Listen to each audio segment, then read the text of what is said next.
Hacker Bjorka kembali berbuat heboh dengan mengaku membocorkan sejumlah dokumen rahasia Presiden Joko Widodo.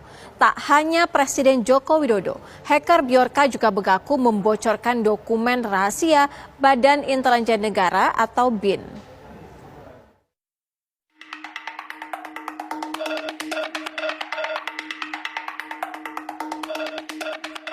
Hacker Bjorka kembali membuat heboh dunia maya.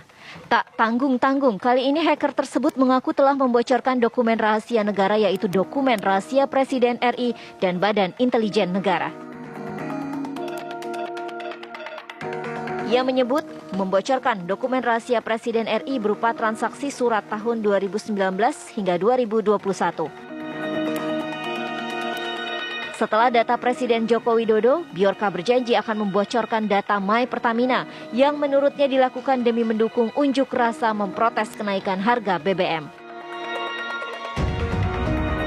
Data tersebut dibocorkan pada Jumat kemarin yang berisi dokumen transaksi surat menyurat berukuran 189 MB dan jika dikompres menjadi 40 MB.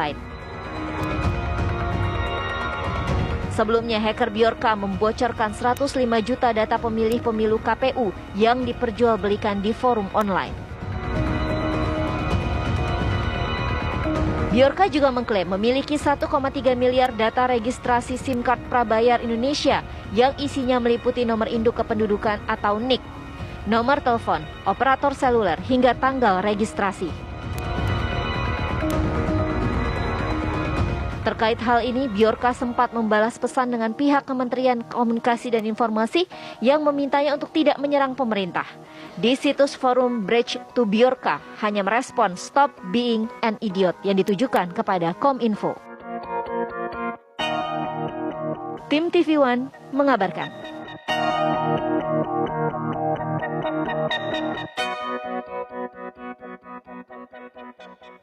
Pemirsa, hacker Bjorka ancam bocorkan dokumen Presiden dan Badan Intelijen Negara atau BIN.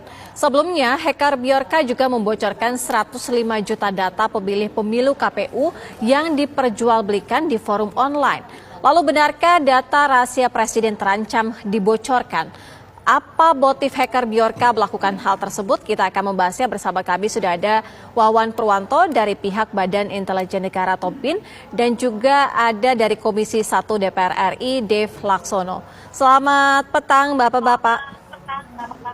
Selamat petang, Mbak. Ya, saya ke Pak Wawan. Pak Wawan, benarkah data penting ataupun dokumen Presiden Joko Widodo ini bocor?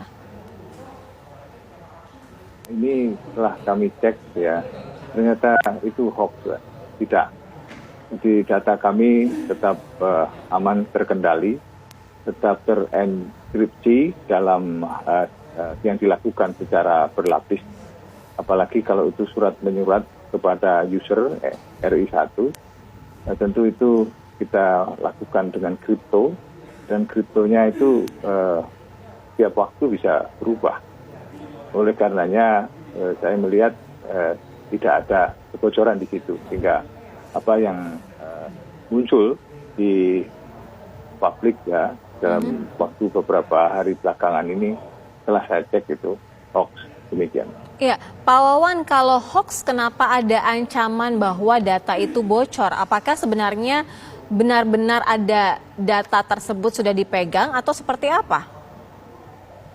Ya, kalau yang saya cek ternyata itu bukan data sesungguhnya, bukan data. Kemudian data BIN itu selalu ada tersamar, ada samaran di balik itu semua, sehingga tidak menunjuk resmi. Kalau misalnya ada nama dan sebagainya, semuanya itu terenkripsi, tersamarkan namanya.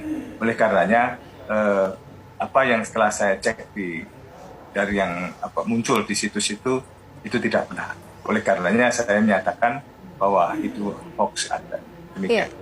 Pak Wawan, sejauh ini informasi yang didapatkan dari BIN artinya motifnya ini sendiri apa sehingga ada ancaman seperti itu? Ya, kalau itu motif kembali kepada yang bersangkutan ya, apa yang diungkap secara acak seperti ini, dan di balik ini kan kita lihat dia pasti ada bermacam-macam kepentingan di balik itu, seperti jual beli data-data kesana sini, tentu ada keinginan-keinginan tertentu yang dia mau, dan kalau ini kembali ke dia apa yang jadi keinginannya. Tapi kami berkepentingan bahwa apa yang telah disampaikannya, yang tadinya sinyalemen muncul bahwa surat dari BIN bocor, ternyata tidak demikian. Baik, saya ke Mas Dev Laksono. Mas Dev, sejauh ini kalau dari Komisi 1 sendiri melihat apa fenomena yang terjadi ketika hacker Bjorka ini melakukan suatu publish begitu ya, bahwa sudah ada ancaman data, bahkan data presiden ini bocor begitu? Ya, seperti yang sudah saya pribadi sampaikan di raker dengan Menkominfo, dengan pertemuan dengan BSSN, ini memang menunjukkan tadi banyaknya loophole ataupun kelemahan dalam sistem penyimpanan data. Karena ini terus berulang kembali. Data SIM card ya kemarin, terus juga data KPU, sekarang ancamannya katanya data BIN bocor, dan ada juga screen cap atau fotonya itu yang konon katanya itu adalah nama dengan jabatan para anggota. Terus juga kemarin data BPJS, data peduli, segala macam data. Sekarang mau ada bocoran lagi. Nah, yang saya khawatirkan dan juga sempat saya sampaikan ini, bila data-data penting itu bocor dan itu bisa digunakan untuk disrupsi kegiatan-kegiatan besar kita, seperti misalnya mengganggu jaringan listrik, mengganggu jaringan informasi, ataupun juga bisa mengubah hasil pemilu. Nah, hal itulah yang bisa berpotensi terjadi bila mana data ini tidak terkontrol, tersebar luas. Nah, kita aja kan sering terima telepon-telepon hoax gitu ya, dari telemarketer. Itu kan semua akibat apa? Itu awalnya kan karena data itu bocor. Nah, jadi mereka itu memiliki akses terhadap data-data kita. Maka itu ini harus ada ketegasan dan juga harus ada plan of action-nya dari pemerintah, baik dari Kominfo ataupun juga dari joint action dari semua kementerian lembaga yang merupakan pengendali data cyber, sehingga ada jelas arahnya bahwa bagaimana kita ini data itu disimpan dengan baik dan data itu dapat dipastikan tidak sampai jatuh ke tangan-tangan orang dan menyebabkan kerugian secara masif. Baik, kita juga sudah bergabung bersama kami yaitu pakar IT Rizal Dharma Putra. Mas Rizal, sejauh ini sebenarnya hacker Bjorka yang luar biasa canggih atau data ataupun pengawasan kita yang cenderung melemah? Ya, saya klarifikasi dulu. Saya ini bukan pakar IT. Jadi, saya ini lebih ke pengamat pertahanan dan intelijen.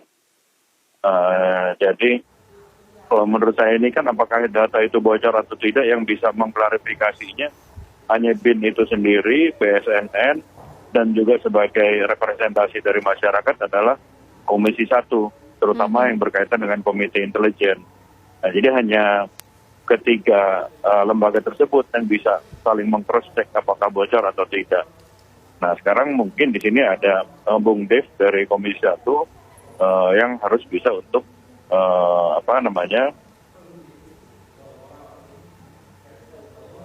Baik. Mas Rizal.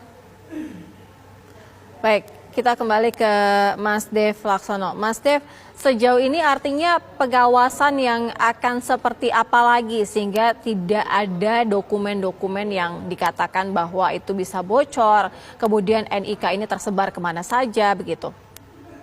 Ya, yang pasti itu setelah kita menyelesaikan undang-undang PDP, begitu selesai diputuskan di tingkat pertama di komisi dan akan diputuskan di tingkat kedua di paripurna yang insya Allah akan dilaksanakan hari Selasa depan, itu kita langsung membuat 2 panja.